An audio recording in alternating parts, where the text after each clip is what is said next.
जय हिंद साथियों। मैं मोहम्मद शाहनवाज आप सभी का एक बार फिर से स्वागत करता हूं जीएस माइंड्स के अपने इस ऑनलाइन प्लेटफॉर्म पे। साथियों, आज हम लोग सॉल्व करने वाले हैं ज्योग्राफी के कुछ खास एमसीक्यूज जो कि माउंटेन्स पे आधारित होने वाले हैं। जी हाँ, जो माउंटेनियस एरिया है अपने इंडिया का, उनसे संबंधित कुछ जो है एमसीक्यूज है, खास एमसीक्यूज हैं।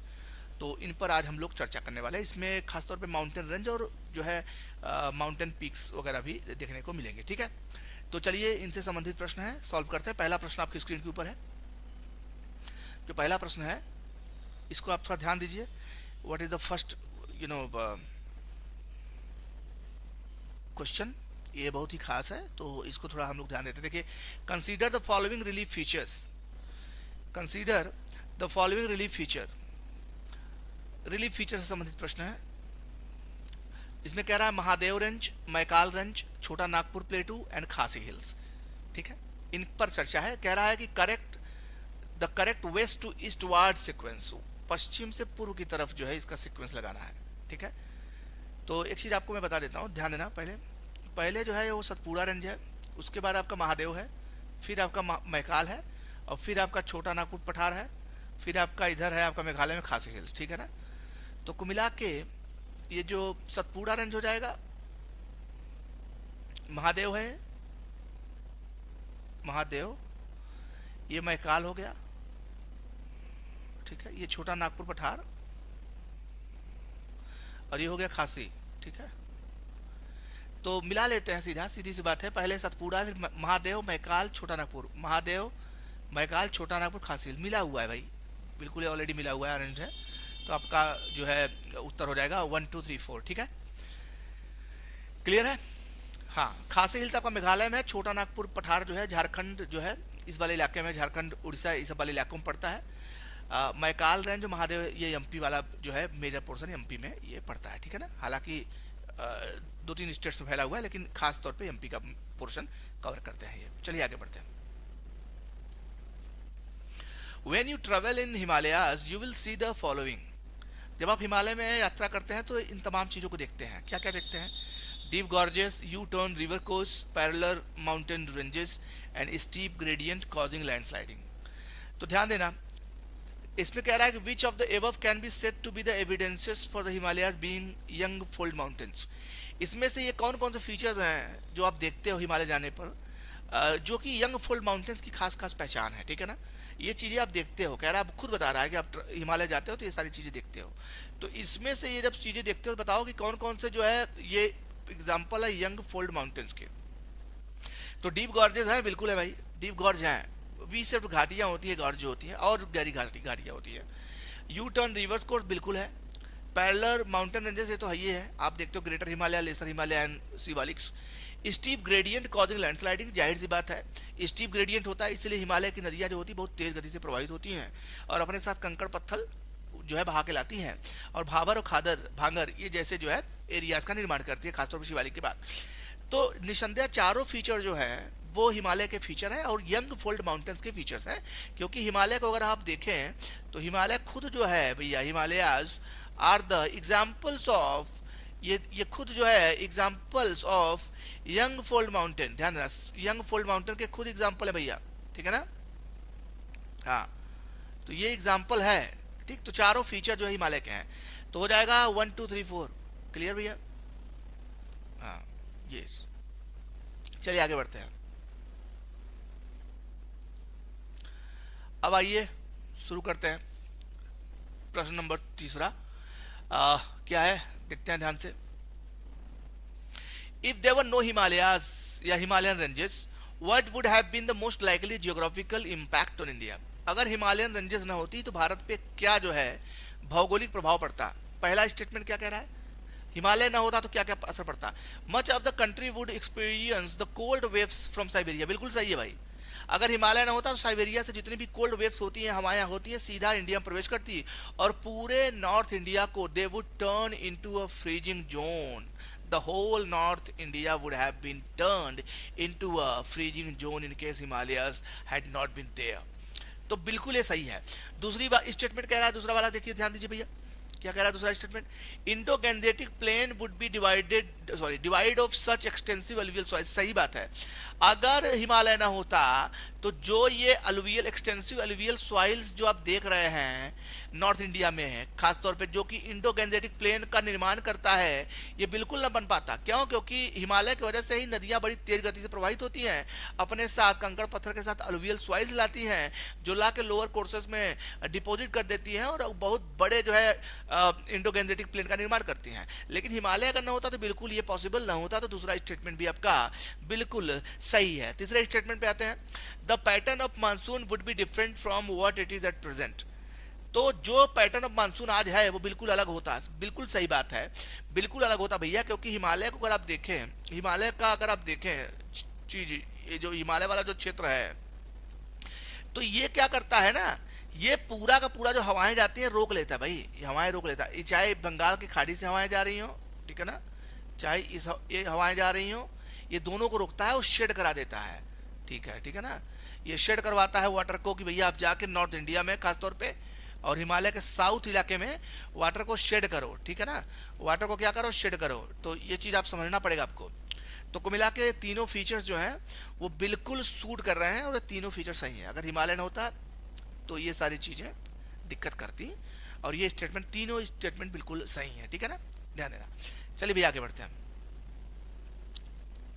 प्रश्न number 4, which one of the following group is the correct sequence of mountain peaks from east to west. देखिए ईस्ट टू वेस्ट की बात कर रहा है, ईस्ट टू वेस्ट। ठीक है, देखो इधर तो आपका नामचा परवा पर्वत मिलता है। ठीक है, नामचा परवा के बाद आप जो है, आप देखो कंचनजंगा दिख रहा है, यस दिख रहा है, तो कंचनजंगा सबसे पहले आ जाएगा। ठीक है, हाँ ये बड़ा दूसरा स्टेटमेंट जो है, कंचनजंगा पहले आएगा। ठीक है, उसके बाद आपका एवरेस्ट पड़ेगा, उसके बाद आपका अन्नपूर्णा पड़ेगा, फिर धौलागिरी। ठीक है, तो ये आपका स्टेटमेंट बिल्कुल सही है, ये वाला स्टेटमेंट। अगर पूर्व से पश्चिम जाएंगे तो, ठीक है, और पश्चिम से पूर्व जाएंगे तो धौलागिरी पहले पड़ेगा, फिर अन्नपूर्णा, फिर एवरेस्ट, फिर कंचनजंगा। ठीक है, क्लियर है? तो इसमें कोई दो वाली बात नहीं है। क्लियर भैया? कंचनजंगा जो पड़ता है सिक्किम पड़ता है, एवरेस्ट जो पड़ता है नेपाल में पड़ता है, अन्नपूर्णा और धौलागिरी जो है ये भी नेपाल में ही पड़ते हैं। ठीक है, क्लियर है? चलिए आगे बढ़ते हैं। With reference to the Himalayan range, which of the following statements is are correct? देखिए हिमालय से संबंधित जो है ये स्टेटमेंट से बताना है आपको कौन सही है। पहला स्टेटमेंट है, the sedimentary rocks of the greater Himalayas were fossil less. ये बिल्कुल गलत है, क्योंकि फॉसिल लेस नहीं है बल्कि फॉसिल युक्त है। ठीक है ना, तो ये फॉसिल लेस वाला जो है स्टेटमेंट जो है ये गलत है। ये सेडिमेंट्री रॉक्स जो है, सेडिमेंट्री रॉक्स में फॉसिल तो पाए जाएंगे, जाहिर सी बात है, इसमें कोई दो राय वाली बात थोड़ी है। तो ये बिल्कुल स्टेटमेंट आपका गलत हो गया। दूसरा, marine living fossils are found in the sedimentary rocks of the lesser Himalaya, बिल्कुल सही है। लेसर हिमालय की खास बात यह है कि इसमें मरीन डिपॉजिट्स पाए जाते हैं, ध्यान देना। ठीक है ना, लिविंग फॉसिल्स, क्योंकि ऐसा माना जाता है मेसोजोइक एरा के पास जो है, जो हमारा नॉर्थ वेस्टर्न पार्ट है खास तौर पे शेयरिंग बॉर्डर विद पाकिस्तान, ये इलाका जो था ये पानी के अंदर था। ठीक है ना, हाँ पानी के अंदर था, मेसोजोइक एरा की बात कर रहा हूं मैं। तो ऐसा माना जाता है कि मरीन लिविंग फॉसिल्स वहां पे मिल सकते हैं। ठीक है ना, तो लेसर हिमालय में कुछ जो है इसके फीचर्स देखने को मिलते हैं। फिलहाल थर्ड जो स्टेटमेंट आपका है, remains of human civilisations are found in outer और शिवालिक हिमालय, बिल्कुल सही है। तो ह्यूमन सिविलाइजेशन के जो है रिमेन्स अर्थात जो सबूत हैं, जो साक्ष्य हैं, जो अवशेष हैं, वो मिलते हैं शिवालिक में, बिल्कुल सही है। पहला गलत है, 2-3 सही है, तो आपका हो जाएगा statement number B, sorry option number B, 2 and 3 statements are correct. ठीक है, चलिए आगे बढ़ते हैं। In which part of Himalayas is Karewa landforms found. सबसे पहले देखो स्टेटमेंट क्या कह रहा है, करेवा के बारे में क्वेश्चन पूछा। करेवा क्या है, करेवा क्या है पहले समझो। पहले करेवा जो होती है खास तौर पे भैया ध्यान देना, जो माउंटेन एरियाज में, खास तौर पे माउंटेन एरियाज में जो वाटर होता है, बह के आता है ग्लेशियर से, water flowing from the glaciers, flowing down from the glaciers,